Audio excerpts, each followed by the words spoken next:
सच्चिदानंद भगवान की, सनातन धर्म की। अभी आज यहाँ बैठते मेरे मन में ख्याल आया कि बंधन क्या है, दुख क्या है, वास्तविक समस्या क्या है और समाधान क्या है।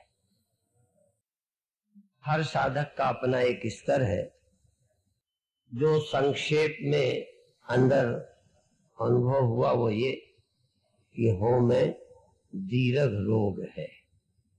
मैं हूं, हो में अपना अस्तित्व अलग मालूम पड़ना, मेरा अलग होना, खड़ा होना, यही बीमारी है। कई लोग नहीं समझकर इस हो मैं को मिटाने में भी लगे रहते हैं, और जितना मिटाते हैं उतनी और मजबूत होती है। ये रोग तो है, पर इसको मिटाने के लिए मेहनत की आवश्यकता नहीं है, सत्य के स्वीकार की आवश्यकता है। आज इस हो में और इसकी सच्चाई क्या है और ध्यान कैसे करें, इस विषय पर थोड़ी सी चर्चा। पहले तो ये समझें, एक नित्य प्रकाश है, जैसा कि अभी कीर्तन गीत सुन रहे थे, राम नित्य कृपा करते हैं, कृपा करते हैं। राम तो सदा कृपा करते हैं, जब कुछ देते हैं, जब कुछ छीनते हैं, दोनों में कसौटी तो यही है कि कुछ दिया जाए, कुछ छीना जाए। कभी पिता हमारे मन की करे, कभी मन के विरुद्ध करे। यही बालक की समझ की कसौटी है कि वो अपने पिता का कितना विश्वास करता है। पिता का जहां प्यार गोद में उठा लेने से टपकता है, तहां डांट कर उंगली दिखाने से भी प्यार ही है। पर शायद दुनिया में कोई ही ऐसा हो जो डांट को भी पिता की कृपा समझता हो। जब पिता बच्चे को स्वतंत्रता देता है तो पिता का प्यार बच्चे को मालूम पड़ता है। जब पिता बच्चे को थोड़ा अंकुश लगाता है तो बच्चों को पिता का प्यार नहीं मालूम पड़ता। पर जब पिता डांटता है, बाहर नहीं जाने देता, किसी के कुसंग में नहीं बैठने देता, जब पढ़ने को मजबूर करता है, बच्चे की रुचि न होने पर भी भेजता है, तो पिता उसे अपना मित्र नहीं लगता, हितैषी नहीं लगता, प्यार करता मालूम नहीं पड़ता। किंतु पिता तो सचमुच उस समय प्यार करता है, आपका भला चाहता है। आप भी कभी कभी बच्चे का भला चाहते समय डांटते होंगे। अब डांट देखे तो लगता है भला नहीं करते।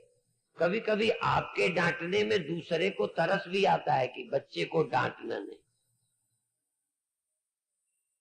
ज्यादा दयालु वो नहीं है, दया जरूर है उनके अंदर, पर जब आपके बच्चे के रोकने पर, कभी बच्चे को थोड़ी देर खाना देने में देर करने पर, कभी उसके मन का मांगा हुआ भोजन न देने पर दूसरों को तरस आ जाता है। पिता जरा गलत मालूम पड़ता है। बेटे को तो लगता ही है, दूसरों को भी लगने लगता है कि जैसे पिता बच्चे पर रूठा हुआ है। पर जितना पिता अपने बच्चे को प्यार करता है, भला चाहता है, उसके लिए जीवन लगाता है, उतने हमदर्दी दिखाने वाले नहीं। भगवान के प्यार को समझना कठिन है थोड़ा। इसलिए भगवान नित्य सदा ही कृपा करते हैं, कृपा ही करते रहते हैं। कृपा के सिवा परमात्मा करते कुछ नहीं। किंतु भगवान की कृपा का अनुभव, जिन भक्तों ने ये गीत बनाए होंगे, गाए होंगे, जिन भक्तों के मन से ऐसे देखा होगा और ये शब्द निकले होंगे, उन्हें भगवान कृपा करते लगते होंगे। केवल कविता लिखने का, गीत लिखने का, बोलने का महत्व तो नहीं है, भगवान की कृपा दिखने का महत्व है। कभी आपको भी ऐसा लगता है जब आपको परमात्मा ने दुख दिया हो और कृपा लगी हो, उस समय नहीं पीछे लगे? जरूरी नहीं, बाद में भी लग जाए तो अच्छी बात है, बाद में भी न लगे समझो हम मूर्खाधिराज हैं। जैसे बचपन में नहीं लगे, पर सयाने होकर बचपन की बातें याद आए तब तो लगे कि पिताजी देखो हमारा भला चाहते थे, हम समझते, बोलो, नहीं थे। यदि सयाने होने पर भी ये ख्याल आए तो समझो अब समझदार हो गए, और सयाने होके भी यदि यही समझ में आता रहे कि हमको पिताजी ऐसा करते थे वैसा करते थे, तो समझो महामूर्ख। कई लोग उम्र से सयाने होके भी मूर्ख बने रहते हैं।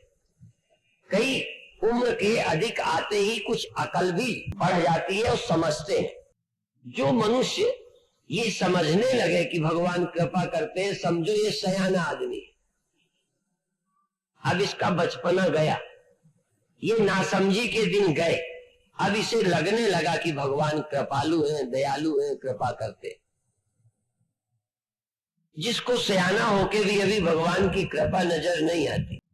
जब मन का करें तभी कृपा लगती है, जब मन का न करें तो कृपा नहीं लगती। अभी समझो समझ विकसित नहीं हुई, अभी हम बुद्धि के तल से सयाने नहीं हुए, बुद्धि के तल से अभी हम बच्चे हैं। बहुत लोग उम्र के सयाने होके इस दुनिया से जाते हैं, लेकिन बुद्धि के बच्चे ही बने रहते हैं। कई बार तो कई कई जन्म ले लेते हैं, फिर भी बुद्धि के तल में बच्चे ही बने रहते हैं, समझदार होते ही नहीं। धन्य है वो लोग जो समझदार होकर इस दुनिया से जाते हैं। समझदार होकर इस दुनिया से जाना, ज्ञानी होकर इस दुनिया से जाना, अविद्या, अस्मिता, राग, द्वेष, अविनिवेश, इनसे मुक्त होकर इस दुनिया से जाना, समझो जीवन सफल हो गया। शरीर जन्मा, बुढ़ापा तो बिना आपकी मेहनत के भी आ जाने वाला है। उम्र से बुजुर्ग हो जाना ये आपके हाथ में नहीं है, यह उम्र से बुजुर्ग हो जाना, इसमें आपकी मेहनत, आपका पुरुषार्थ नहीं है। बुद्धि से बुजुर्ग हो पाना ये आपका पुरुषार्थ है। जो बुद्धि से बुजुर्ग नहीं हुए, सयाने नहीं हुए, उन्होंने किया ही क्या है? हम इतने वर्ष के हो गए, हम कहेंगे तुमने क्या किया जो इतने वर्ष के हो गए हो? आप बताओ जरा, इतने वर्ष के हो गए हो। कई लोग कहते हैं मुझे क्या समझते हो, मैंने बाल जो है धूप में सफेद नहीं किए। यदि हम पूछे काहे में किए, हमने कहा तुमने यदि सफेद किए हैं तो काहे में किए हैं? सफेद तो तुमने किए ही नहीं, वो तो हो ही गए हैं। हाँ, ये बात अलग है कि बाल सफेद होने के पहले तुमने अपना समय किसमें लगाया है, वही कीमती है। कोई कहे मैं इतने वर्ष का हो गया हूं इसलिए बड़ा आदमी हूं, तो ऐसे बड़े तो पापी भी हो जाते। दिन रात बुराई में लगे लोग भी तो बच्चे से जवान होते हैं, जवान से बूढ़े होते हैं, कि पापी लोग बूढ़े ही नहीं होते। ये बूढ़ा हो जाना आपका क्या पुरुषार्थ है? भूख लगने में आपका क्या पुरुषार्थ है? नींद आने में आपका क्या पुरुषार्थ है? पुरुषार्थ तो यह है इस सृष्टि का रहस्य जानने में, इस सृष्टि बनाने वाले को समझने में, उसके बनाने और यहां हमें पहुंचाने का प्रयोजन क्या है, और जब वो हमें कष्ट देता है तो क्यों देता है, ये जगाता सुलाता क्यों है, ये सब बनाने का उसका उद्देश्य क्या था। जो ये समझता है वही समझदार है। भगवान कृष्ण ने गीता में 15वें अध्याय में कहा है, सर्वस्य चाहं हृदि सन्निविष्टो मत्ता स्मृतिर्ज्ञानमपोहनञ्च वेदैश्च सर्वैरहमेव वेद्यो वेदांत कृद्वेद विदेव चाहम। फिर 3 श्लोक और हैं। भाविमौ पुरुषौ लोके क्षरश्चाक्षर एवच क्षरः सर्वाणि भूतानि कूटस्थोक्षर उच्यते उत्तमः पुरुषस्त्वन्यः परमात्मेत्युदाहृतः। ये भगवान ने कहा कि मैं सबके भीतर रहता हूं। स्मृति और अज्ञान, स्मृति और स्मृति का अभाव, मत्ता स्मृति ज्ञानम अपोहनंच। अभी आप गीत में सुन रहे थे कल्पना जी के द्वारा कि तुम बुद्धि भी दे देते हो, बुद्धि हर भी लेते हो, तुम जगा भी देते हो, तुम सुला भी देते हो, तुम स्मृति भी करा देते हो, विस्मृति में भी ले जाते हो। नींद में स्मृति नहीं रहती। ये कौन कराता है? आपको आता है ना ये सब करना? बिना प्रयत्न के नींद में परमात्मा ले जाते हैं, फिर जगा देते हैं। मत्ता स्मृतिर्ज्ञानम अपोहनञ्च वेदैश्च सर्वै रहमेव वेद्यो वेदैश्च सर्वै अहमेव वेद्यः। परमात्मा कृष्ण कहते हैं संपूर्ण वेदों के द्वारा, ज्ञानों के द्वारा मैं ही जानने योग्य हूं। इस धरती पर जानने योग्य मैं ही हूं। और तो जानो तो न जानो तो भी गुजारा होगा, या और सब कुछ जानते भी हो तो गुजारा ही होता है, उससे कोई जीवन को तृप्ति नहीं मिलती। इसलिए मैं ही केवल जानने योग्य हूं और मैं ही वेदता हूं, मैं ही वेद हूं और मैं ही वेद्य हूं। वेद विदेव चाहं, वेद वेद्य, मैं ही वेद्य, मैं ही वेदता, मैं ही हूं। एक ही तत्व है। इसको कैसे जाने? सरल तरीका है। और अभी क्या है, ध्यान में बैठोगे भी तो स्मरण क्या आएगा? क्या स्मरण आएगा आपको? जो देखा है, सुना है, जाना है। आप स्वप्न भी देखते हो तो क्या देखते हो? स्वप्न में आप आदमी हो, पढ़ते हो, लड़ते हो, बच्चे पालते हो, पत्नी है, पति है, भाई है, दुकान है, धंधा है, लड़ाई है, झगड़ा है। स्वप्न में भी आपकी चेतना थी तो कोई आपने आत्मा को पाया क्या? यही स्वप्ने में भी जगत ही तो देखते रहे। स्वप्न माने क्या? मेरे से कोई पूछे स्वप्न माने क्या, तो कहूंगा जगत की छाया। स्वप्न माने क्या? जो आज तक देखते रहे हो वही आप भीतर देखने लगे। जो बाहर देखते थे वो भीतर देखने लगे। जो इन आंखों से, इन इंद्रियों से, इस शरीर से जिसको जानते थे, उसके लिए एक नया शरीर, नई इंद्रियां और नया जगत हूबहू वैसे ही कहो ऐसा देखने लगे। यही तो स्वप्न है। और तो और आपके दिमाग में मौत ऐसे बैठ गई, देह का अध्यास ऐसे बैठ गया कि आप अपने रहते मर लेते हो। स्वप्न में किसी ने गोली मार दी, स्वप्न में शेर आके खा गया, स्वप्न में किसी ने जहर दे दिया, स्वप्न में छत से गिर गए, स्वप्न में गर्दन काट दी, अब मर गए। कभी शायद देखा हो, भगवान करे जागृत की मृत्यु देखने के पहले स्वप्न की मृत्यु देखने को मिले। क्योंकि जागृत की मृत्यु हो जाने के बाद आपको उपाय करने को नहीं मिलेगा। स्वप्न की मौत हो जाए तो तुम मरो भी नहीं, और मरना जरा नजदीक से देख लो। जरूरी है मृत्यु नजदीक से देखना। और कोई मृत्यु देख के भी जाग नहीं पाते। कई लोग मृत्यु देखकर सचेत हो जाते, मृत्यु हो गई, जग जाने पर मृत्यु का दुख तो सबका ही चला जाता है।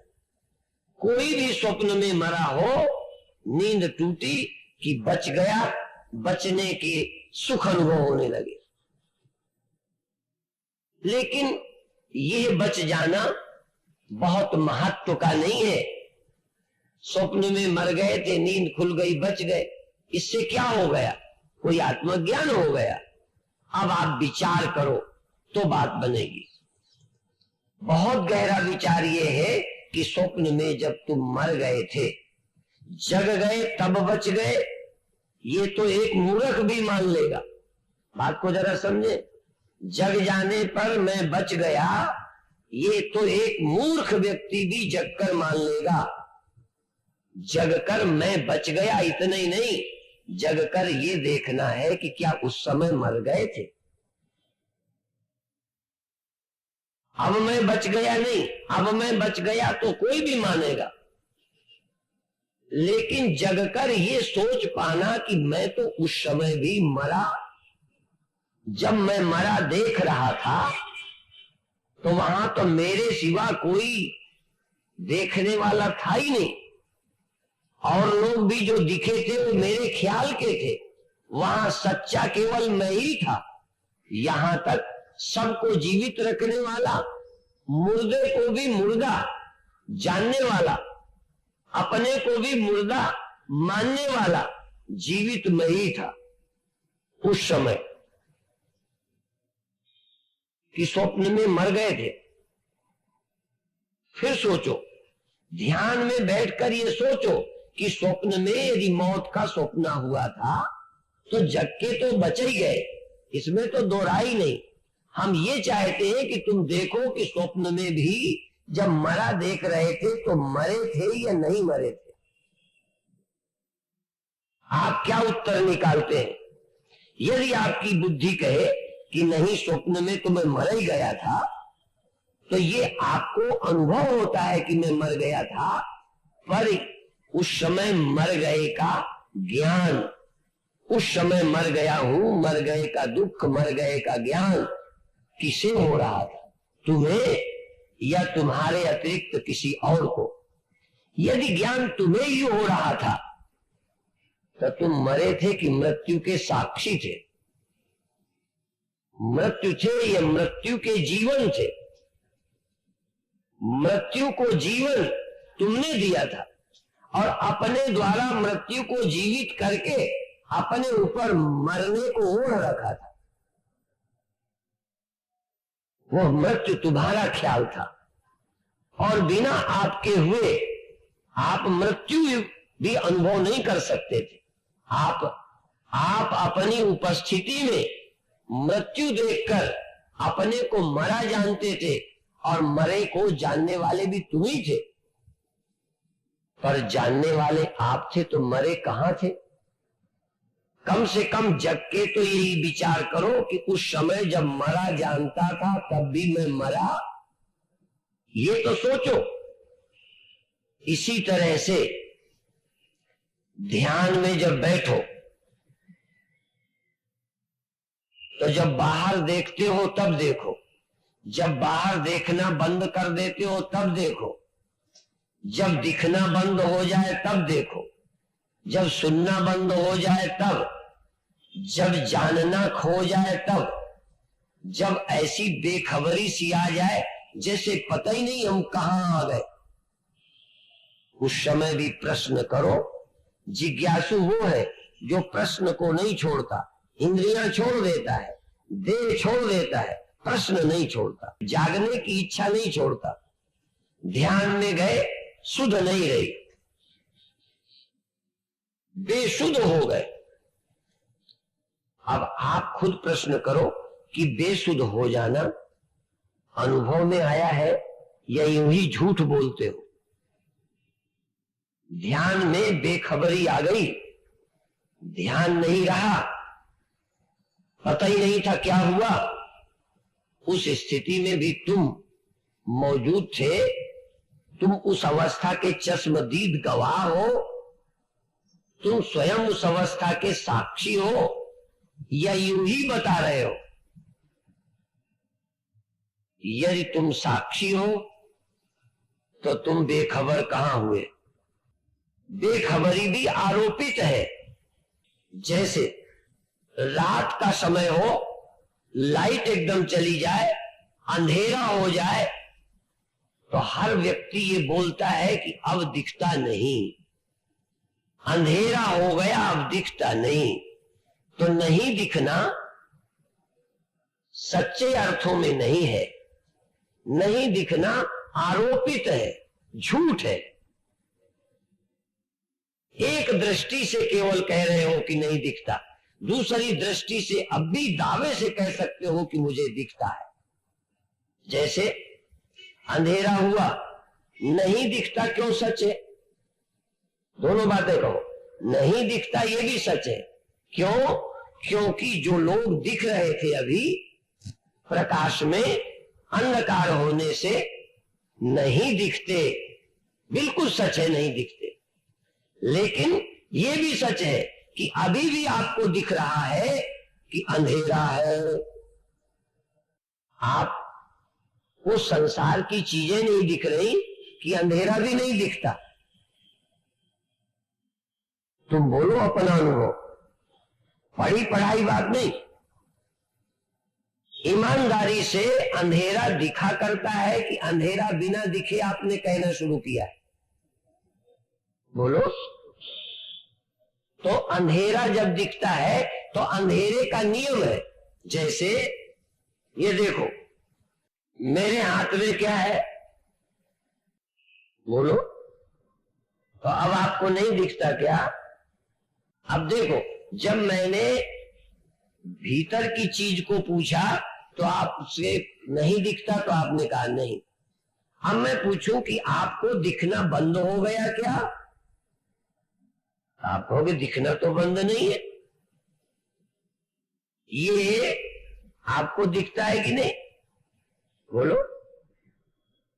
तो ये कपड़ा नहीं दिखता कि कपड़े के भीतर नहीं दिखता? तो ये कपड़ा दिखता है, कपड़े के भीतर क्या है वो नहीं दिखता। तो जब अंधेरा हो जाता है, अंधेरा इसी तरह जैसे कपड़ा किसी चीज को ढाकता है, ऐसे ही अंधेरा भी चीजों को ढाक देता है। अंधेरा चीजों को आच्छादित करता है, इसलिए चीजें नहीं दिखती। पर जैसे पर्दा तुम्हें दिख रहा है, पर पर्दे के भीतर की घड़ी अब दिखी है जब पर्दे के बाहर आई, ऐसे ही जब अंधेरा हटा दिया जाएगा तो चीजें की आंख लाएंगे। अंधेरा आया, चीजें दिखनी बंद हो गई। सिर्फ लाइट से अंधेरा हटा दिया कि हाथ से हटा देंगे। अंधेरा हो तो अंधेरे को यूं हाथ से हटा के देख लेंगे। आप लोग तो देख सकते हो? नहीं, अंधेरे को हाथ से नहीं हटा सकते। और ये दिखने लगा। अंधेरा हटाने का ढंग और है, कपड़ा हटाने का ढंग और है। द्रौपदी का आवरण, द्रौपदी पर्दे में थी, उसको नंगी कर रहा था, कपड़ा हटा रहा था। कितना कोई पहलवान हो और कहीं अंधेरे को पकड़ के फेंक दे तो चीजें दिखने लग जाए, तो दुशासन का बाप भी आ जाए तो अंधेरे को यूं नहीं हटा सकता। अंधेरा भी हटाया जाता है, उसके हटाने का साधन अलग है। तो जैसे आंख अंधेरे के कारण वस्तु को नहीं देखती, पर आंख उस समय भी काम कर रही है, अंधेरा देख रही है। ऐसे ही इंद्रियां ना हो, ये बाहर की इंद्रियां ना हो तो बाहर का जगत नहीं दिखता, पर तब भी हमें दिखता है स्वप्न। आंख बंद कर ले, कान बंद कर ले, कान में रुई लगा ले, आंख में पट्टी बांध ले, तो बाहर न दिखेगा, बाहर का न सुनाई पड़ेगा, पर भीतर कुछ दिखेगा, भीतर कुछ सुनाई देगा, तो क्या मैं उस समय सो गया हूं? मैं तो तब भी जगा हूं, मैं तो स्वप्न में भी जगा हूं। जरा ध्यान दें, आप चूंकि जगत के देखने को जागना समझते हो, इसलिए उसको आप अपना सोना कहते हो। कहना चाहिए मेरी इंद्रियां सो गई थी, इसलिए जगत नहीं दिखा, पर मैं तो स्वप्न में भी जागा था, तभी मैंने स्वप्न देखा। क्या कोई आदमी जड़ हो जाए, अचेत हो जाए, सो जाए, फिर देख पाएगा?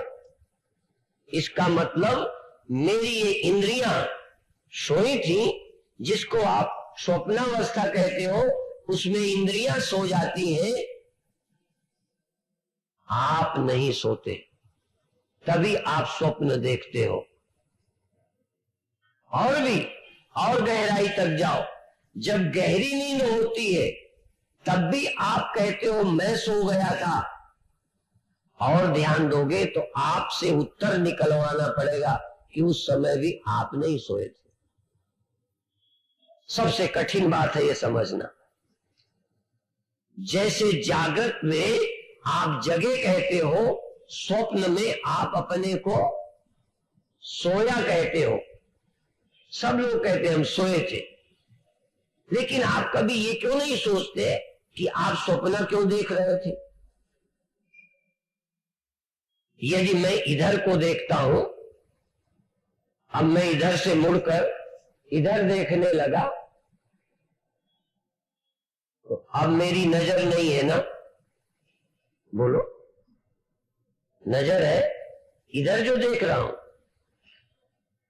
मेरी आंखें हैं इधर के बजाय इधर देखता हूं, तो मुझे सोया क्यों कहते हो? एक आदमी एक तरफ देखता है, उधर न देखे दूसरी तरफ, तो लोग कहेंगे तुम्हारा ध्यान कहां है?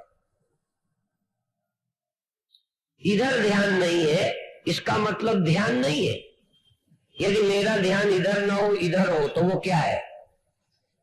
वो ध्यान नहीं है। बोलो ना, इधर ध्यान हो तो ध्यान नहीं है। तो आप ये कहते, आपका ध्यान इधर से हट गया तो किसी तरफ तो ध्यान गया होगा। बोलो, तो आप कहो मुझे सदा ध्यान रहता है। मैं ध्यान से रहित होता ही नहीं, चाहे ध्यान मेरे को वो हो, चाहे मेरे को ध्यान वो हो, चाहे मेरे को ध्यान वो हो, मेरा तो ध्यान रहता ही रहता है। और जब कभी ध्यान न रहे, बहुत और आगे तर्क ही नहीं है, ये तर्क मात्र तब तक है जब तक आप ईमानदारी से प्रयोग नहीं करते। यदि प्रयोग करोगे तो ये मेरी बातें सिर्फ तर्क नहीं है, ये सच्चाई है। जब आपका ध्यान न रहे, मान लो इधर भी न रहे उधर भी न रहे, ध्यान न रहे, तो ध्यान न रहे तब आप कहोगे मेरा ध्यान ही नहीं रहा। तब हम पूछेंगे कि ध्यान नहीं रहा, इस बात के सबूत पड़ोसी ने दिए या आपने? ध्यान न रहने के गवाह सबूत आप हैं या झूठ है ये बात? यदि कहो ये सच्ची बात है, ध्यान नहीं रहा, तो हम कहेंगे ये सच्ची बात है कि ध्यान न रहने का ध्यान तुम्हें रहा। पर गड़बड़ क्या है कि आप अपने स्थूल के ध्यान को ध्यान मान लेते हो, सूक्ष्म ध्यान को ध्यान नहीं मानते, बेहोशी के ध्यान को ध्यान नहीं मानते, नींद के ध्यान को ध्यान नहीं मानते, शून्य के ध्यान को ध्यान नहीं मानते, बेखबरी में खबर को आप बाखबरी नहीं मानते, क्योंकि आप स्थूल सोच वाले हैं। जैसे इन इंद्रियों से देखते सुनते को आप जगना मानते हो, जब इन इंद्रियों से देखते सुनते जगते नहीं हो, तब स्वप्न आप देखते हो। आप सब के सब एक मत होकर कहते हो कि हम सोए थे और सोने में ये स्वप्न देखा। आप ये क्यों नहीं कहते कि उस समय मैंने ये जगत नहीं देखा, उस समय भी मैं अंदर अंदर जग रहा था और अपने सपने में देखता रहा कि आप अपने सपने खुद नहीं देखते, पड़ोसी से दिखवाते हो। आप अपने सपनों को खुद न देख के जो पड़ोस में जगह है वो आपके सपने देखते हैं, बल्कि पड़ोसी भी तुम्हारा ये सोया होना ही देखते हैं, तुम्हारा जगा होना और तुम्हारा स्वप्न देखना। पड़ोसी तुम्हारी प्यारी से प्यारी मां नहीं जान सकती कि तुम क्या देख रहे थे। तुम जगे थे और स्वप्न देख रहे थे, ये पड़ोसी भी, मित्र भी। सच और कह दूं एक बात जरा ज्यादा चोट लगने वाली, गुरु भी पास में पड़े हो ना, वो भी तुम्हारे सपने को बोलो नहीं देख सकते। अपने सपने को आप नहीं देखा, फिर आपने देखा, फिर अपने को सोया क्यों कहते हो? कहा करो कि उस समय भी मैं नहीं सोया था। हाँ, मैंने इन इंद्रियों को अपना आपा मान रखा था, अपना आप मैंने इन आंखों को ही माना था। ये देखना बंद कर देती है, इसलिए इनको मैंने मुख्य, अपना मैंने मुख्य यही मान लिया था, इसलिए इनके काम न करने को मैंने अपना सोना घोषित कर दिया। जबकि लोग मेरे को सोया देखते, आंखें बंद, बुलाने पर न बोलता, लोग मुझे सोया कहते, मुझे कोई तकलीफ नहीं, क्योंकि लोगों से मैंने बात नहीं की, लोग मुझे मिलते नहीं, लोगों से संबंध नहीं, लोग मुझे सोया कहते, ये बात जमती है।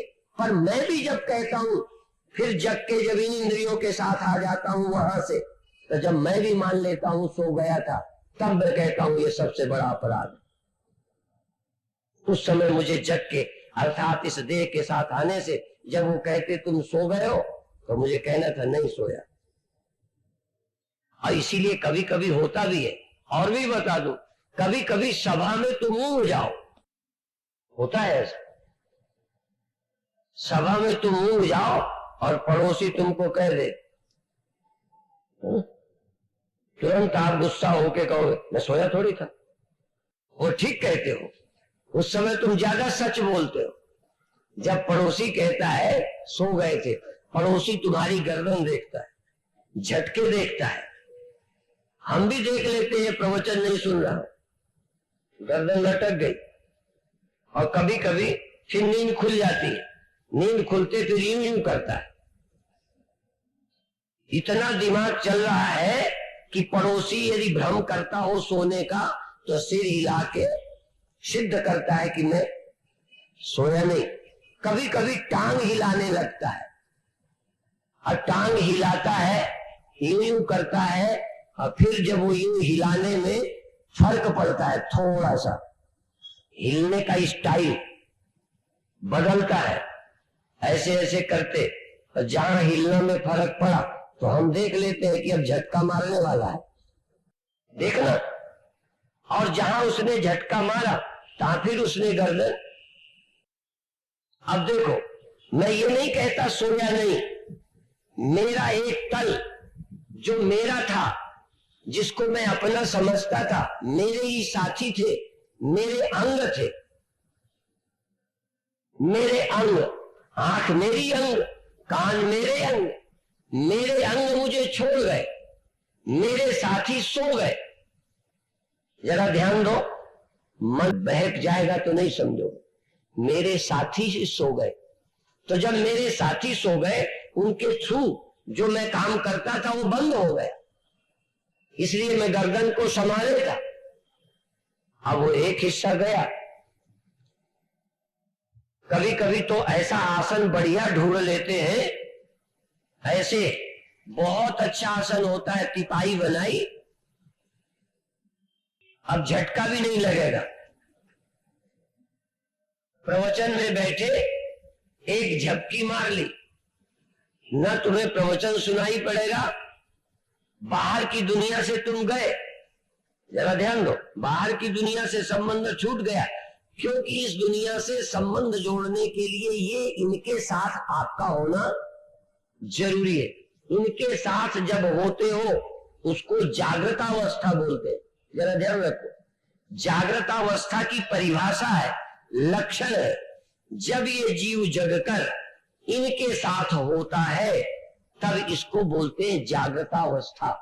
जब इनके साथ नहीं होता तब वही जीव मन के संस्कारों के अनुसार स्वप्न देखता है, वही, कोई और नहीं, तब उसको बोलते हैं स्वप्नावस्था। यही बात ध्यान में है, जब इन इंद्रियों को शिथिल कर देते हो, निष्क्रिय कर देते हो, आंख को निष्क्रिय कर दो, देखने की इच्छा छोड़ दो, कान से सुनने की इच्छा छोड़ दो, हाथ से करने की इच्छा छोड़ दो, पैर से चलने की इच्छा छोड़ दो, शरीर से भी किसी को गोद लेने, मित्रों को भेंट करने या शरीर से कपड़ा पहनने या चलने, कुछ पाने की इच्छा छोड़ दो, शरीर की जरूरत छोड़ दो और भीतर जागे रहो, तो थोड़ी देर में ध्यान में स्वप्नावस्था आ जाएगी। और तब गुरुदेव भगवान प्रकाश, नाद, शून्य दिखना शुरू हो जाए। नहीं कोई दिखेगा तो ये लगेगा अब चेतनता स्थिर हो गई, अब अंदर जगना निसंकल्प हो गया, बाहर से संबंध टूट गया, अब मैं जग रहा हूं बिना इच्छा के, देखने की इच्छा नहीं, सुनने की इच्छा नहीं, करने की इच्छा नहीं, पाने की इच्छा नहीं, सिर्फ जग रहा हूं। उस जगने में या तो आपको कोई दृश्य चमत्कार होने लगेंगे या सिर्फ ज्योति जल रही है और दृश्य कोई नहीं है। सरल तरीका है, आपके कमरे में बल्ब जलता है, अब रोशनी कमरे के सामान से, कमरे की दीवारों से, कमरे की खिड़कियों से रोशनी जुड़ गई, कमरे के साथ रोशनी का तादाद में हो गया। हमने उस बल्ब को ऐसे ढाक दिया, रबड़ से, कपड़े से नहीं, रबड़ से ढाक दिया और बल्ब को बांध दिया। अब जल रहा है पर अब बाहर नहीं देख सकता। बाहर नहीं देखता इसका मतलब बुझ गया। बोलो, कोई बाहर वाला आकर ये कह दे कि अंधेरा हो गया, बल्ब बुझ गया, अब रोशनी नहीं है, उसको कहने का हक है। पर रोशनी भी मान ले कितनी देर में बुझ गई थी, इससे ज्यादा बेवकूफी और क्या हो सकती है। रोशनी को कहना चाहिए बाहर मुझे भी नहीं दिख रहा था पर मैं जल रही थी। तो सोया हुआ आदमी जब पड़ोसी यूं कह देता है तो वो सिद्ध करता है। कभी कभी कहता है मैं सोया थोड़ी था, मैं सोच रहा था, और सचमुच अंदर सोच रहा है, अंदर अंदर कुछ सोचता रहता है और इतना ख्यालों में खो जाता है कि बाहर नींद आ जाती है। बाहर का हिस्सा सो जाता है। तुम्हारे 3 हिस्से, एक ये हिस्सा है जो सो जाता है, एक और हिस्सा है जो जग रहा है, और वो दूसरा वाला भी सो जाता है गहरी नींद में। तब भी एक चौथा भी है जो सो जाने का गवाही है, वो कभी नहीं सोता, वो है आत्मा। कल मैंने कहा था राम भी सोते हैं, राम भी इन इंद्रियों के स्तर पर सो जाते हैं। राम आराम से सोते हैं, तब राम का मन भी जगता होगा। एक समय आता होगा राम का मन भी स्वप्नों से रहित होता होगा, गहरी नींद में राम भी जाते होंगे। तो ये तो राम भी सोते, परंतु हमने ये भी कहा राम का एक स्वरूप वो भी है जो राम कभी नहीं सोते। जगत प्रकाश, प्रकाशक रामू, मायाधीश, ज्ञान गुण धामू। भगवान तो ज्ञान गुणों के धाम है, वहां अज्ञान होता ही नहीं। राम सच्चिदानंद दिनेशा, राम सतचित आनंद, राम सच्चिदानंद दिनेशा, ता नहीं मोह निशा लवलेशा। वहां नींद नहीं है, राम जहां है वहां नींद नहीं है। तो फिर एक राम है जहां नींद है, एक राम है जहां नींद नहीं है। राम के भीतर राम, राम के भीतर राम। जैसे प्याज के भीतर प्याज, प्याज के भीतर प्याज, प्याज के भीतर प्याज। प्याज ऊपर की निकाल के फेंको तो भीतर क्या निकली बोलो? और एक छिलका और निकालो तो भीतर क्या? ऊपर का राम निकालो भीतर भी राम, दूसरा राम भी निकाल दो तीसरा राम, तीसरा भी राम निकाल दो तो चौथा राम। पांचवा राम नहीं होता, बस चौथा ही होता है। तीन राम निकाले जा सकते हैं, चौथा राम कोई निकाल नहीं सकता। वो आता ही नहीं, जाता नहीं, वो मरता नहीं, मार कोई सकता नहीं, उसको कोई फेंक नहीं सकता। तुम्हारे भी तीन ही निकलते हैं। कभी ये जागृत वाली इंद्रियां निकल जाती हैं, सोपन रहता है, कभी सोपन निकल जाता है, नींद रहती है, कभी नींद भी निकल जाती है। पर तुम्हारे चौथे राम का परिचय नहीं, नींद निकल जाती है तो फिर यहीं आ जाते हो। या तो आप जागृत राम, या स्वप्न राम, या सोए गहरी नींद में सुसुप्त राम। सुसुप्ति से भागे तो फिर जागृत, जागृत से भागे फिर स्वप्न, स्वप्न से फिर सुसुप्ति, सुसुप्ति से फिर जागृत। चौथे राम का पता नहीं है, और चौथा ही राम है जिसको जानना है। राम भी दशरथ के बेटे होते, जगते होते, सोते होते। यदि राम भी चौथे अपने को न जानते तो राम भी तुम्हारी तरह ही होते। जो इस धरती पर आया और चौथे को नहीं जानता, तुरीय। संस्कृत में चौथे का नाम है तुरी। तुरी चौथा। तीन तो गिनती में आते हैं, जागृत स्वप्न सुसुप्ति। चौथा गिनती में नहीं आता, और गिनती में ही नहीं आता बल्कि चौथे का लोग मानते भी नहीं कि कोई और भी है। जैसे गंगा और जमुना दो तो सबको मिलती है, सरस्वती किसी को नहीं मिलती। पर बधाई है तुमको, शाबाशी के पात्र हो कि दिखी नहीं फिर भी तुम मानते हो कि सरस्वती है। वाले जगने वाले राम तो हमें मिले, पर कभी न जगने वाला, कभी न सोने वाला, एक रस रहने वाला राम मिला भी नहीं, और अभी अविश्वास भी नहीं। भगवान का हम विश्वास अभी करते हैं, आप तो नहीं करते? करते हो? कहां? ऊपर। हाँ, आप भी राम का, भगवान का विश्वास करते हो। लोग खुदा का विश्वास करते हैं, अल्लाह का करते हैं, गॉड का करते हैं, पर ज्यादातर सबका भगवान। कोई हमारा अकेला नहीं, सबका ऊपर ही रहता है। और भारतीयों का ऊपर भी रहता है, बाहर भी रहता है, भीतर भी रहता है, पर ज्यादा भरोसा दूर वाले का ही है। हिंदुओं को भी तकलीफ हो तो भीतर वाले का कोई भरोसा नहीं करता। भीतर वाला बिना भरोसे का है। आपको कभी भीतर वाले का भरोसा होता है कि तुम तो ठीक कर दे दुखों को? भीतर रहते हुए भी क्या कमाल है, क्या क्या अंधेर है कि निकट जो मेरे साथ है तो ही संग समाई। ये गुरुओं ने भी ये कहा ना, सर्वनिवासी सदा लेपा तो ही संग समाई। लेकिन हमने गुरुओं की भी सुनी, संतों की भी सुनी, ग्रंथों में भी पढ़ा, हृदय से अर्जुन तिष्ठति, हृदय में परमात्मा रहता है। पर हमें कभी हृदय वाले का भरोसा, जब मैं ध्यान में बैठता हूं तब भी मैं अपने हृदय वाले का नहीं ख्याल करता कि तुझसे क्या छिपा है। जब बुराई करके छिपाता हूं तो किससे छिपाता हूं? दुनिया से या भगवान से? बोलो। दुनिया से। भगवान से भी छिपा सकते हो। अब मुक्ति देने वाला कौन? शांति देने वाला कौन? फल देने वाला कौन? जिससे कुछ छिपा। इसीलिए किसी ने कहा मुल्ला से, मुल्ला मुल्ला शराब पीने दे,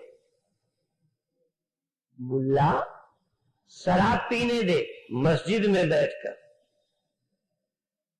या तो मस्जिद में बैठकर मुझे पीने दे। और तू कहता है मस्जिद में नहीं, बाहर पी लो, मंदिर को छोड़ के वहां जरा चले जाओ। तो कहता है मुल्ला शराब पीने दे मस्जिद में बैठकर, या फिर वो जगह बता जहां खुदा ना हो, बताया तो। फिर ये क्या कहते हैं यहां नहीं वहां, वहां नहीं वहां, ये क्या मामला है? अब बाहर बाहर वालों से तो छिपा लिया, अब बता भीतर जब तू भजन में आनाकानी करता है, सुमिरन नहीं करता, भगवान तेरे भीतर है ये मान के भजन में बैठा है, तेरे मन को परमात्मा जानता है। तू जब सुमिरन में बैठा है तो ईमानदारी से नहीं करता, इस बात का ज्ञान परमात्मा को बोलो है। तो या तो नहीं मन लगता तो तू फिर कहे कि तुमसे क्या छिपा है, मेरा मन तो लगता नहीं, मैं तो ढोंग करता हूं, मैं तो दिखावा करता हूं, भजन में तो मैं बैठता ही नहीं, और जब बैठता हूं तब भी दुनिया का ख्याल करता हूं, तेरा तो करता ही नहीं। फिर भी तू दयालु है, मेरा साथ नहीं छोड़ता, छोड़ जाता है। तुम अपने पिता की माता की न मानो तो तुम्हें बांट देंगे, नाराज हो जाएंगे, निकाल देंगे, तू अलग है। लेकिन हमारा पिता, हमने भगवान की नहीं मानी, फिर भी हमारा साथ छोड़ जाते हैं। तो फिर तुम क्यों ये मानते हो कि हम हमारे को छोड़ जाते हैं, और फिर ये क्यों मानते हो हमसे भगवान नाराज होते? भगवान हमसे नाराज भी नहीं होते, हमारे ऊपर सदा कृपा करते रहते कि कभी तुम मुड़ जाओ। कभी कभी दुख देते कि दुख दे तो शायद मेरी याद आ जाए। क्यों? जब दिया बुतों ने रंज तब खुदा याद आया। खुदा तब याद आया जब बुतों ने रंज दिया, तकलीफ दी, कष्ट दिया, धोखा दिया। और ये बुत जितने हैं ना, ये देंगे धोखा ही, आपको तो नहीं देंगे, ये जाने वाला है। तुम इसको रोज पालो, इतना बाप की सेवा नहीं की, इतनी माँ की नहीं की, गुरु की भी नहीं की जितनी इसमें साबुन लगाया, तेल लगाया, मेकअप किया, टाइम पर भोजन दिया, चाय दी, सुलाया, कितना आराम इसको दिया, फिर भी ये बेईमान तुम्हें धोखा देगा, आपको नहीं देगा। आपका भरोसे का है, हमारा धोखेबाज है, हमारा देह धोखेबाज है, तुम्हारा देह विश्वास पात्र है। बोलो तुम्हारा तो नहीं देगा, जाएगा, छोड़ देगा। ये देह मेरा नहीं होगा, मैं तो इसको अपना बनाने में जी जान लगा दूंगा, पर ये मेरा नहीं होगा। और जब ये नहीं होगा तो बाकी लड़का तुम्हारा हो भी तो क्या करोगे? जिस दिन ये मेरा नहीं होगा, लड़का तुम्हारा हो भी, तब फोटो टांगे रहेगा कि और कोई मदद करेगा। बाकी तुम्हारा कोई नहीं। जिस दिन ये तुम्हारा नहीं, उस दिन कोई तुम्हारा नहीं। और जितने तुम्हारे हैं इसके मिलने के बाद है, इसके मिलने के पहले तुम्हारा कौन था? पति, बेटा, बोलो। इसके मिलने के पहले तुम्हारा कोई रिश्तेदार हो तो बताओ। और इसके छूटने के बाद तुम्हारा कोई रहे, बैंक का रुपया, बिल्डिंग, मामा, फूफा, ताया, ताऊ, कोई तुम्हारा है देह छूटने के बाद। मैं ये नहीं कहता जब तक देह रहे तब तक उनके साथ अच्छा व्यवहार न करो, पर ये तो पता रहे कि मेरा कोई है नहीं। 4 दिन जब तक इस देह में मैं हूं तब तक इनसे मेरा व्यवहार है, मैं निभाऊंगा।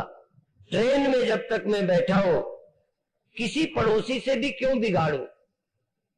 पड़ोसी से भी बिगाड़ना नहीं चाहिए। अच्छा व्यवहार करो, उतरने के बाद वो भी याद करे, हम उतर जाए, हमें भी अच्छे व्यवहार याद आए, बुराई नहीं है।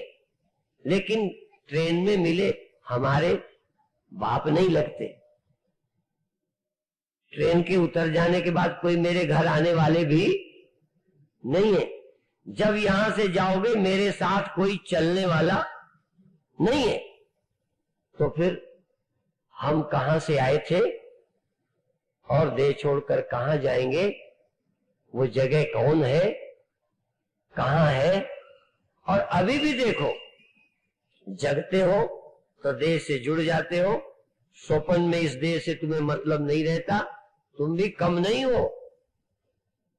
जागृत में ऐसा प्यार दिखाते हो इससे कि इसके बिना रह नहीं सकते 1 मिनट। लेकिन जब नींद आती है ऐसे इसको तलाक दे देते हो कि तुम जाओ, पड़े रहो। तुम तो नींद में भी इसका ख्याल रखते होगे। जब नींद आ जाती है तो इसको चादर पहले उड़ा लो तो उड़ा लो, नहीं नींद आ गई तो बिना चादर के। एक बार पंजाबी बेटियां मेरे साथ उत्तर प्रदेश में कार्यक्रम में गई। अब मैं अलग अलग भाषा होती है, चादर ऊपर न ले तो अलग बोलते हैं, हमारे यहाँ नंगा बोलते हैं निर्वस्त्र होने को। पर पंजाबी लोग रात को ऊपर से कपड़ा न ले, हाँ, तो सुबह दोनों बहनें आपस में कहे सारी रात नंगी सुतती रही। अब मैं सोचूं क्या मामला है ये नंगी क्यों सुतती रही? बाद में पता चला कि चादर नहीं लिया था। अब चादर लेना भूल जाओ तो सोने में रात को इसको पड़ा है अपना। ये कौन चादर ओढ़ेगा? इसको अकल भी नहीं, तुम जगकर उड़ा देते हो। इतना प्यार तुमने किया, लेकिन जब स्वप्न में चले गए ये पड़ा रहा। मौत में जब चले जाओगे ये सड़ जाएगा, गल जाएगा, जला दिया जाएगा, बहा दिया जाएगा। इसकी भी दुर्दशा होगी, पर इसकी दुर्दशा कितनी हो इसे परवाह नहीं, ये भी बता, इसको परवाह नहीं है। कुछ भी करो, मैं जब तक इसमें हूं, इसका मोह मैं करता हूं, इसके छोड़ने को मैं डरता हूं। छोड़ देने के बाद मुझे भी कोई चिंता नहीं रहती। जब तक मैं इसमें बैठा हूं आराम नहीं है, ये भी ध्यान रखना। बैठता हूं जब तक मैं इसमें हूं तो रोटी खानी पड़ती है, मैं बैठा हूं तो ओढ़ना पड़ता है, ठंडी लगती है। मैं निकल जाऊं तो इसे ठंडी इसे गला देगी और क्या करेगी? पानी इसे गला देगा, लेकिन इसे परेशानी क्या है? गल जाए। मुर्दे सड़ते हैं तो किसको परेशानी? मैं निकल जाऊं तो इसको परेशानी नहीं, और मैं निकल जाऊं तो मुझे भी परेशानी नहीं।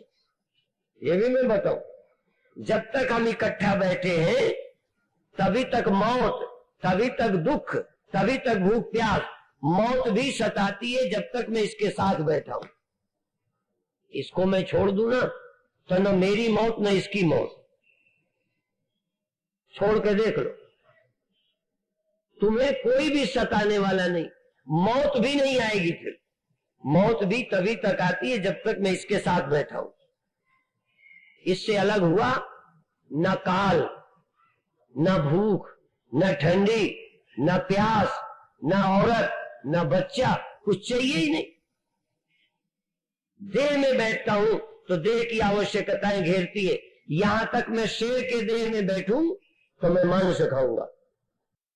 जीव इतना गुलाम होगा कि जिस देह में बैठेगा वही करेगा। गिद्ध के देह में हूं तो मांस नोच नोच के सड़ा गला खाएगा। कुत्ता हूं तो वो खाएगा, और देह कुत्ते की छूट जाए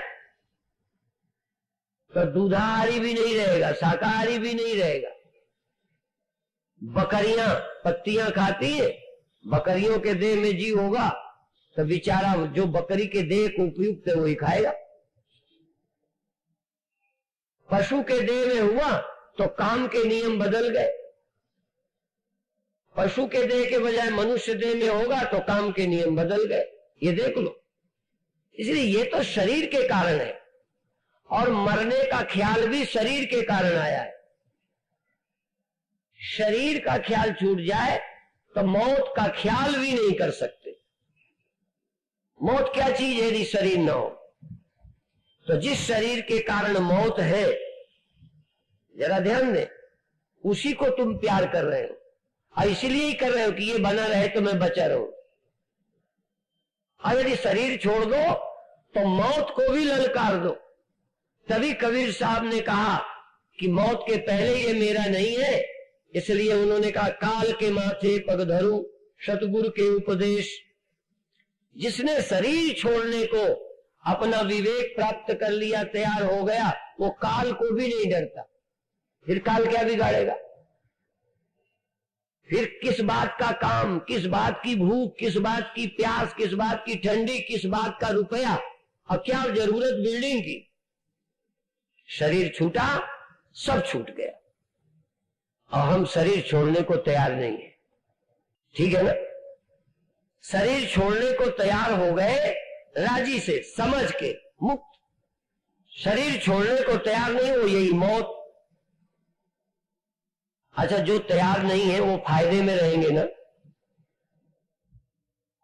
जो छोड़ने को तैयार नहीं है उनको छोड़ना भी ना पड़ेगा और फायदा बहुत होगा। क्या फिर? अच्छा, नहीं छोड़ने को राजी हो तो परेशानी क्या है? अच्छा ये बता दो। चलो, फायदा नहीं, परेशानी क्या है? जो शरीर छोड़ने को राजी नहीं है उन्हें क्या परेशानी है? परेशानी है महाराज छूट जाएगा, छूट जाएगा, क्योंकि जानते तो वो भी है कि छूट जाएगा। जो तैयार नहीं है छोड़ने को, उनका भी शरीर छूटेगा, ये पता है। तो फिर अच्छा क्या है? छोड़ने को तैयार हो जाना। कब से तैयार होना? कल से कि परसों से? कितने गुरु बदलने के बाद छोड़ने को तैयार हो गए? कितने ग्रंथ पढ़ने के बाद छोड़ने को तैयार हो गए? कितना जानकार गुरु मिले उसकी मानोगे? हमारे कम समझदार संतों की नहीं मानोगे ना?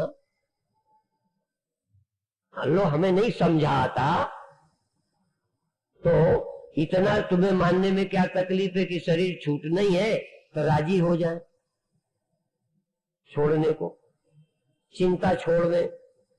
और जहां देह छूटा तो रिश्ता तुम्हारा किससे? फिर किसके लिए रोते हो? जब शरीर मेरा नहीं है, मेरा होके नहीं रह सकता, तो इसके नाते जो मैंने अपने बनाए हैं वो भी मेरे नहीं, फिर मैं क्या रोऊं? और कोई नया रिश्तेदार बन गया तो क्या खुशी मनाऊं? तो कौन मेरा मित्र, कौन मेरा शत्रु? यही तो भगवान कहते हैं, समः शत्रौ च मित्रे च तथा मानापमानयो। शत्रु और मित्र में समान भाव रखने वाला आत्मवेत्ता। आत्मवेत्ता। और आत्मवेत्ता कैसे बनो? अब देखो, अभी एक बात बताई, ये जीव जगकर देह से जुड़ जाता है और ये जीव स्वप्नों में इससे रिश्ता तोड़ देता है। जग जाता है तो स्वप्नों की चिंता नहीं करता, गहरी नींद में स्वप्न और संसार दोनों से भरी हो जाता है। ये कौन है? और आत्मा क्या है? एक बात और जटिल है, सारे ज्ञानी साधु कहते हैं कि आत्मा एक ही है। ये समझ में नहीं आ रहा। मेरे तो समझ में आता है पर समझाना नहीं आता। समझ में तो आता है, समझाना नहीं आता।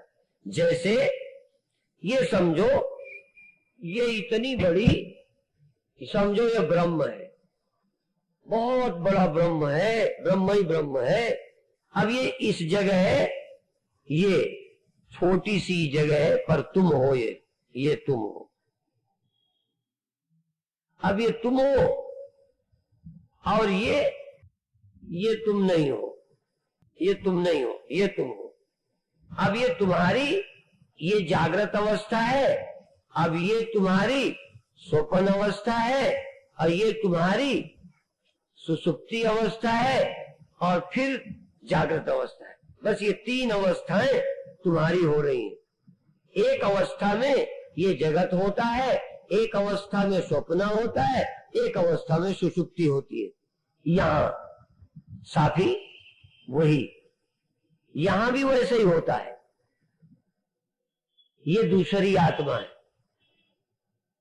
यहां भी जागृत होता है, स्वप्न होता है, सुषुप्ति होती है, यहां भी। हाँ, यहां भी जागृत होता है, स्वप्न होता है, सुषुप्ति। यहां तो दो ही तीन दिखाए हैं, ब्रह्म में सब है। एक ब्रह्म में सारे हैं, तुम, ये पशु पक्षी, कीड़ा मकोड़ा, चिड़िया, सांप बिच्छू, हाँ सब, सुअर गधा कुत्ता, सब एक में है। और इसमें और भी समझ लो, कोई तो जागृत स्वप्न सुसुप्ति वाले हैं और कोई केवल सुसुप्ति वाले हैं। पेड़ उसी में है, बस सोए ही रहते हैं, जिंदगी जिंदगी सोए रहते हैं। उनका पूरा जन्म सोने का है। आपका बोलो, आप जगते भी हो, सोते भी हो। आपके जन्म में तीन अवस्थाएं होंगी। पेड़ के जन्म में केवल एक अवस्था, और जानवर का भी जन्म है। जानवर में भी इसी तरह है जैसे हम तुम। फर्क है, जानवर जगेगा, स्वप्न देखेगा, सोएगा, लेकिन जानवर इन बातों के चक्कर में, किन बातों के, जिसके चक्कर में तुम और हम पड़े हुए हैं।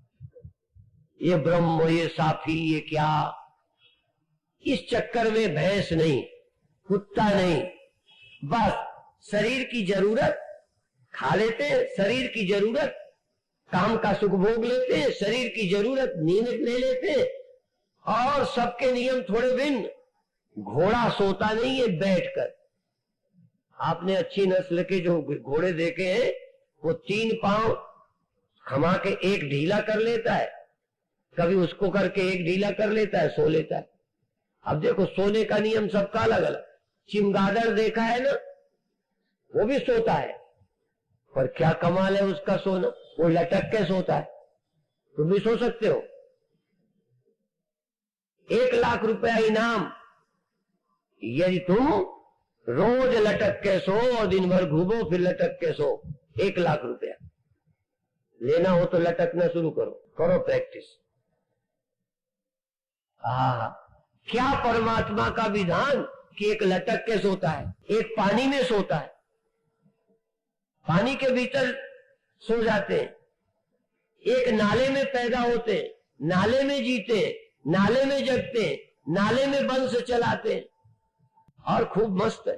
सेठ साहूकारों से भी ज्यादा नापदान के कीड़े मस्त है, बुरा नहीं मानो।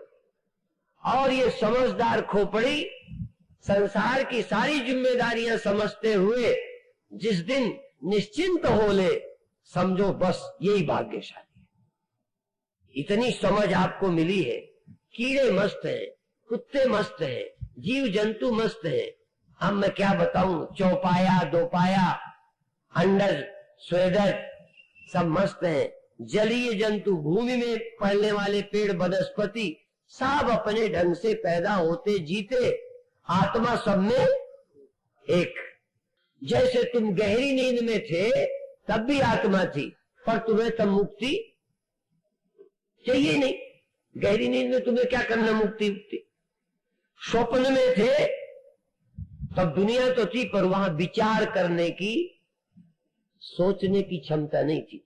जानवर लगभग स्वप्नों की तरह जीते हैं, बस जो देख रहे हैं बस उतने। जैसे स्वप्ना तुमने देखा मैं मर गया हूं, तो देख रहे थे मर गया हूं, सोच नहीं पाए कि मैं मर गया हूं कि जिंदा हूं। तर्क करना चाहिए था।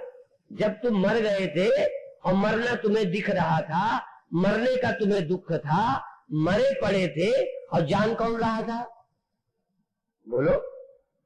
मरे पड़े थे तो स्वप्न में तो कौन जान रहा था मर गए हैं, बोलो। आप नहीं, पड़ोसी। तो जब आप ही जान रहे थे तो तुम्हारी ये खोपड़ी, ये दिमाग क्यों नहीं काम करता था कि मैं मरा होता तो जानता कैसे? जैसे स्वप्न वाला आदमी, मेरे गुरुदेव का शरीर छूट चुका था, गुरुदेव मुझे दर्शन दे गए एक बार, मैंने उनके चरण छुए और मुझे पता भी था कि ये शरीर छोड़ चुके हैं। मैं उनके पैर छू रहा, आश्चर्य भी कर रहा, पर ये नहीं तर्क उठा कि ये झूठे होंगे। मैंने कहा आ कैसे गए? आपको भी कभी कभी मरे लोग आ जाते हैं और आप भी मिलके खुश होते हो स्वप्न में, पर ये नहीं लगता कि आ कैसे सकते हैं? मरा हुआ कैसे आ गया? ये तो ख्याल होगा, तर्क नहीं उठता। जब मैं मरा, मैं खुद मरा, तो मरना ख्याल है कि सच्चाई? पर ख्याल सच्चा लगने लगा और सच्चाई दब गई ख्याल में। इसी तरह से जैसे जानवर जगता है, मरता है, कभी सोच नहीं सकता, हम भी जगते हैं, सोते हैं। अब हम ये सोच सकते थे कि यदि हम जगते होते तो जगना जब न रहा तो हम क्यों बचे? यदि स्वप्न हम थे तो स्वप्न नहीं बचा, हम बचे क्यों? यदि हम क्या चीज है जो बच जाते हैं? जगना तो बचता नहीं, स्वप्न तो बचते नहीं, नींद तो बचती नहीं। मैं कौन हूं जो बच जाता हूं? ये जागृत बचता नहीं, ये स्वप्न बचता नहीं, सुषुप्ति बचती नहीं। ये कौन है जो बचा है? और जो बचा है वही देख रहा है कि जागृत हुआ था, जागृत हुआ था, ये किसने देखा? जो बचा है। स्वप्न हुए थे, किसने देखा? जो बचा है। सुषुप्ति हुई थी, ये कौन जानता है? जो बचा है। और जागृत हुआ है, ये जान रहा है, और ये जागृत नहीं रहता, आपका बना रहता है ना। तो जब जागृत नहीं रहता तो ये जो अभी जागृत के साथ है, इसे अभी निर्णय करना चाहिए कि जागृत भी न रहे तो भी मैं बचता हूं। और जैसे एक व्यक्ति ने ये निर्णय कर लिया, दूसरा भी जब निर्णय कर ले तो वो भी मुक्त। जो निर्णय कर ले सो मुक्त, जो निर्णय ना करे, एक ही साथी में सब है, एक ही ब्रह्म में सब है। पर मुक्त कौन? बोलो, जो जान ले। बस जो जानेगा वही मुक्त होगा, जो विचारेगा वही मुक्त होगा। जो जगता है, सो जाता है, जन्मता है, और जो जागेगा वो जानेगा कि सृष्टि में एक ही सत्य है, न तीन यहां सत्य है। तीन सत्य नहीं है, जरा ध्यान दे, तीन सत्य नहीं है। ये देखो, ये जागृत है। अब मैं वेदांत सम्मेलन में आया था तो लोगों से पूछ गया था, आज आप आखिरी बार बता दो ये है कि नहीं है? बोलो है। नहीं कह सकते। ये तुम कह दोगे यहां नहीं है गांठ, तो मैं कहूंगा यहां, बोलो यहां नहीं है, इसका मतलब यहां है। अच्छा, अभी गांठ है, और अब बताओ अब नहीं है। इसलिए इसको झूठी नहीं कह सकते। तुम कैसे कह दोगे अब नहीं है? उस समय थी, उस समय स्वप्न था, इस समय नहीं है। उस समय नींद थी, अब नहीं है। इस समय जागृत है, बोलो जागृत है। अब ये निर्णय, इस समय जागृत है, उस समय नहीं रहेगा। किस समय? उस समय नहीं रहेगा। निर्णय कब करोगे? उस समय। जरा देखो क्या मजेदार मामला है। स्वप्न नहीं रहा, ये निर्णय कब कर रहे हो? जागृत में। सुषुप्ति थी, नहीं रही, ये दो गांठों का निर्णय, दो गांठों का निर्णय कि वो चली गई, वो चली गई। ये निर्णय कब कर रही है गांठ? इस समय। और ये गांठ भी न रहेगी, इसका निर्णय ये कब करेगी? बोलो इसी समय। स्वप्न न रहेगा, सुषुप्ति नहीं रही, इसका निर्णय अब किया, और उस समय ये नहीं रहता, उस समय ये जागृत रहता है? बोलो नहीं रहता। ये निर्णय कब कर रहे हो? निर्णय करना चाहिए था जब स्वप्न में होते, तब हम निर्णय करते, जागृत नहीं रहता। जागृत में निर्णय करते हुए नहीं रहा। ये नंबर 1 गांठ निर्णय करेगी नंबर 2 का, नंबर 2 का निर्णय करेगी कि वो नहीं रही, जब ये रहेगी तब, और जब ये चली जाएगी तब वो निर्णय करेगी कि वो नहीं रही। पर ऐसा नहीं होता। इस समय निर्णय करें कि वो नहीं रहे, कौन? स्वप्न और सुषुप्ति। और सुषुप्ति में निर्णय करेंगे कि जागृत नहीं रहता। करोगे आप? बोलो। जागृत नहीं रहता, ये निर्णय सुषुप्ति में करोगे? नहीं। स्वप्न में करोगे? और जागृत रहता है कि हमेशा नहीं रहता? बोलो। ये निर्णय आपने जागृत में कर लिया। देखो ये ईमानदारी। और सबने अपने को सच्चा कहा, औरों के कोई फैसले नहीं दिए। इसकी महानता देखो। इसने स्वप्नों की जुठाई भी देख ली, सुसुप्ति का न रहना भी देखा, और अपने विषय में भी ईमानदारी से सोचा कि मैं भी रहता। कौन रहता है? ये निर्णय जो अभी कहते हो ना, मैं, ये मैं भी नींद में। और ये निर्णय कब किया? रहते हुए। ये भी हमने रहते हुए निर्णय किया है। इसलिए यदि ये जागृत होता नहीं, ये तन होता ही नहीं, तो मैं सदा नहीं रहूंगा। ये न रहने वाली अवस्थाएं, और फला चीज सदा रहती है। अब देखो, अपने न रहने का और साफी के उस समय भी रहने का, उस समय भी रहने का, और इस समय भी रहने का, सदा रहने का निर्णय साफी का कब किया? बोलो। जागृत में, मनुष्य देह में। दो बातें याद रखना, मनुष्य देह में और जगने में ही ये निर्णय होगा कि परमात्मा सदा रहता है। और स्वप्न, सुषुप्ति, जागृत, ये तीनों टेम्परेरी हैं। और जो जागृत में ये निर्णय कर ले, उसका मनुष्य जन्म और जागृत अवस्था सफल हो गई। ये है। जो ये भी निर्णय करे कि ये जगना भी न रहने वाला है, और इसके न रहने पर भी मेरा जो अस्तित्व है साफी, वो नष्ट, इसके न रहने पर भी मैं रहता हूं। मैं केवल गांठ नहीं हूं, गांठ के न रहने पर भी मैं रहता हूं। तो जागृत और जागृत में दिखने वाला जगत, ये जागृत न रहेगा तो मेरी निगाह में जगत भी न रहेगा, तब भी मैं। तो जा मरने से जग डरे, मेरे मन आनंद, मरने से ही पाइए पूर्ण परमानंद। मरने से ही नहीं पाइए, चलो जीते जी भी पाइए, जीते जी भी पाइए पूर्ण परमानंद। पर मरना क्यों कहा? लोग कहेंगे जीते जी तो है, मरने पर कैसे रहेगा? तो जीते जी मरने पर क्यों कहा? मरने से ही पाइए।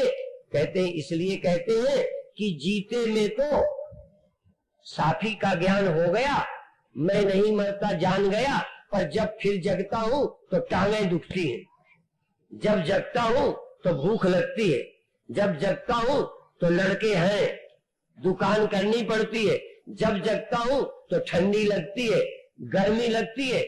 जग जाने पर देह दिखने लगता है, कुछ न कुछ थोड़ी बहुत समस्याएं तो ज्ञान होने पर भी रहती है। इसलिए देह धरे का दुख है, सब काहू को होए।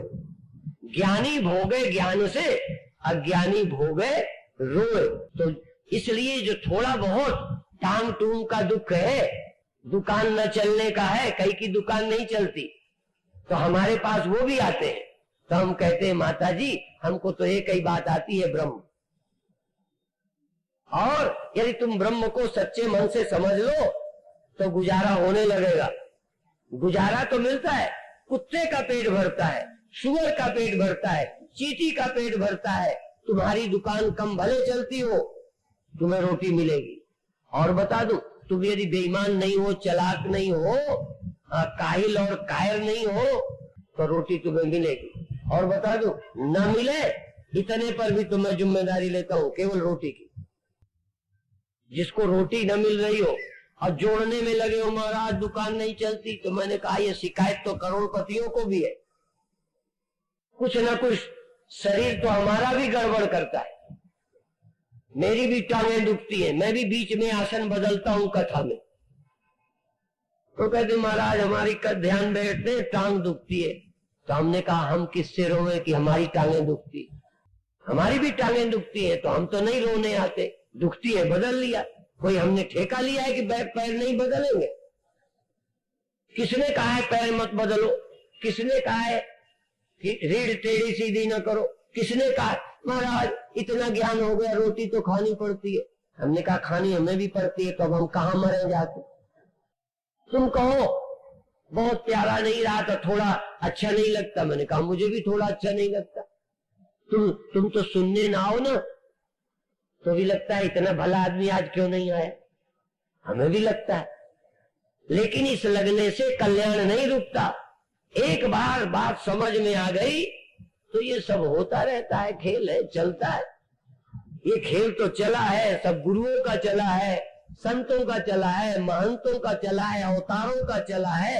ये तो खेल चलता रहेगा और तुम खिलाड़ी हो, तुम्हारी सत्ता में ये खेल चलता है। तुम समझकर निश्चिंत हो जाओ। आप कहोगे चिंता कैसे जाए, जैसे हमारी गई तैसे तुम्हारी जाए। एक ही तो उपाय है। अब तुम देखो, नंबर 1 गांठ का देह का महत्व कम दो, स्वप्नों का महत्व कम दो। इस जागृत स्वप्न सुसुप्ति नंबर 2 के है, नंबर 1 का साक्षी है। 2 तरह के अस्तित्व है, एक परमार्थिक है, एक व्यवहारिक है। एक खेल है, एक सच्चा है। एक अभिनय है, एक अभिनेता है। अभिनय तो बदलते रहेंगे, अभिनेता वही रहता है। तो ये खेल, कभी ये अभिनेता जागृत का रूप धारण करता है, ये साक्षी अभिनेता कभी जागृत की शक्ल बनाता है, कभी स्वप्न की शक्ल बनाता है, कभी नींद कर लेता है, रहता आप ही है। परंतु वो अभिनेता, फिर सुन लो, वो अभिनेता अभिनय करके भी अपने को उससे अलग अछूता बना रहता है। चाहे गरीब बन जाए, चाहे अमीर, चाहे स्त्री का पाठ करे, चाहे पुरुष का। पहले बार मैं आया तो ये भी बताया था, हमारे यहाँ अभी रिवाज था, कोई रामलीला वाले जानते होंगे, अभी भी वृंदावन जाते होंगे, राधा कौन बनती है? लड़का की लड़की? बोलो। हाँ, लड़का राधा बनते हैं। सीता कौन बनता है रामलीला में? ये सिनेमा वाले जब से आए, इन गड़बड़ करने वालों ने लड़की का लड़कों को लड़के का पाठ दिया, तो फिर पाठ ही नहीं करते, चौपट भी करते। अब रामलीला में सचमुच कहीं लड़की सीता बनने लगे और सचमुच राम, तो कुछ दिनों में कहेंगे अब बनते तो वही, असली भी कर लेते। इसलिए हमारे यहाँ अभिनेता लड़का ही होता था। पाठ चाहे लड़की के करे, चाहे गरीब के करे, चाहे अमीर के करे, चाहे बूढ़ा का करे, है तो वो स्वस्थ लड़का, जवान लड़का बूढ़े का पाठ करता है। तो बूढ़े का पाठ करने से कोई दुखी होता है? आनंद से पाठ करता है। ऐसे ये साक्षी आत्मा जागृत का अभिनय करता है, स्वप्न का अभिनय करता है, सुसुप्ति का करता है। परंतु जब साक्षी ये जानता है तब ये अभिनय होता है। और जब साक्षी अपने को नहीं जानता तो ये अभिनय नहीं होता। मैं जागृत हूं, मैं मर जाऊंगा, फलाना हो जाएगा। ये फर्क समझ लो। इसलिए आत्मज्ञ ही ये सब अभिनय कर रहा है। जो आत्मज्ञ नहीं है वो अभिनय नहीं कर रहे, उनकी तो समस्या है। इसलिए अपन को आपन ही बिसरो, जैसे स्वान कांच मंदिर में भ्रम बस भूख मर्यो, अपन को आपन ही बिसरो। हम लोग भूल गए तो दुख में फंस गए, जन्म मरण में फंस गए। जन्म मरण फंसे कब? जब साक्षी को भूल गए। नहीं, जन्म मेरा खेल, मरण मेरा खेल, स्वप्न मेरा खेल, सुषुप्ति मेरा खेल, और जो कहते हो रहना मेरा स्वरूप। परमेश्वर ते भूलिया व्यापन सभ्य रोग। इस सत्य को भूले तो ये रोग जन्म मरण के पकड़े। यदि साक्षी हो तो जागृत का नाटक किया है कि जागृत हो गए, स्वप्न का नाटक किया, सुसुप्ति का नाटक किया, और जागृत न रहे तो मर जाएंगे क्या? ये बुढ़ापे का अभिनय किया, बुढ़ापा उतार फेंका तो क्या वो लड़का मर गया?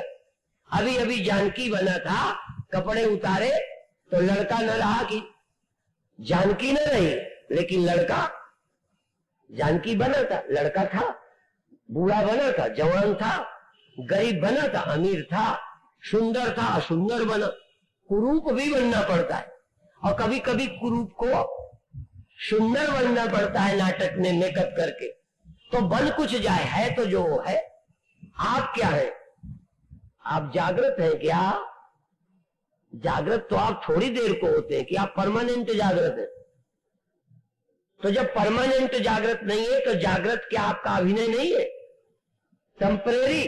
और स्वप्न क्या आप परमानेंट है? सुषुप्त परमानेंट है, देह में परमानेंट है। तो परमानेंट क्या है?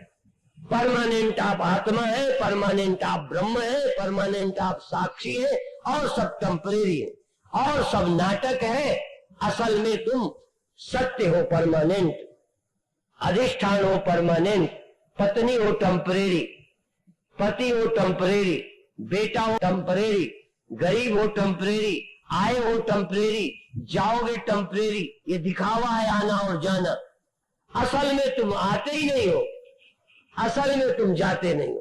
तभी मैं कहता हूं, आया कहे सो बावरा, गया कहे सो क्रूर, आया गया कहीं नहीं, ज्यों का त्यों भरपूर।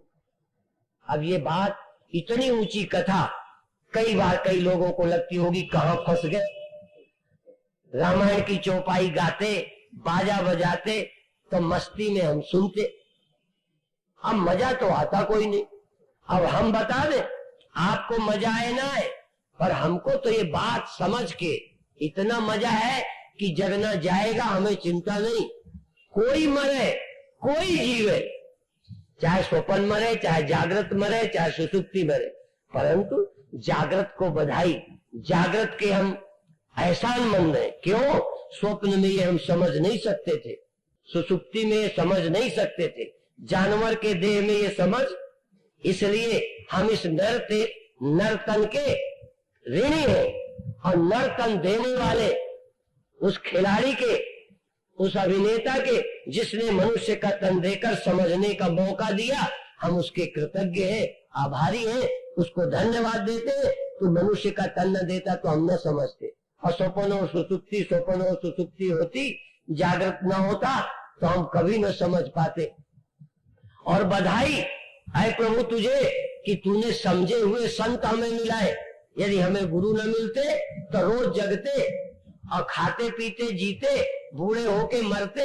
हमें कभी नहीं पता चलना था कि हम नहीं मरते, हम नहीं जन्मते, हमारा कुछ नहीं बिगड़ता, हमारा कोई कुछ बिगाड़ नहीं सकता। ये हिम्मत, ये समझ हमें ना आती, ये तुमने संत न मिलाए होते। इसलिए आए प्रभु कबहू के कर करुणा नर देही, देत ईस बिन हेतु सनेही। तूने कृपा करके मनुष्य तन दिया, और इतने नहीं, संत विशुद्ध मिले पुनिते ही, राम कृपा कर चितवै जेही। जिस पर तुम कृपा करते हो उसे संत मिल जाते हैं, और जिस पर तुम कृपा करते हो उनको संतों की बात अच्छी लगती है।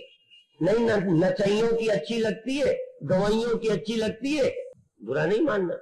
ये नचइये जो टांगे मटकाते रहते हैं, दुनिया को खराब करते हैं, उनमें मन लगता, सत्यों में मन न लगता।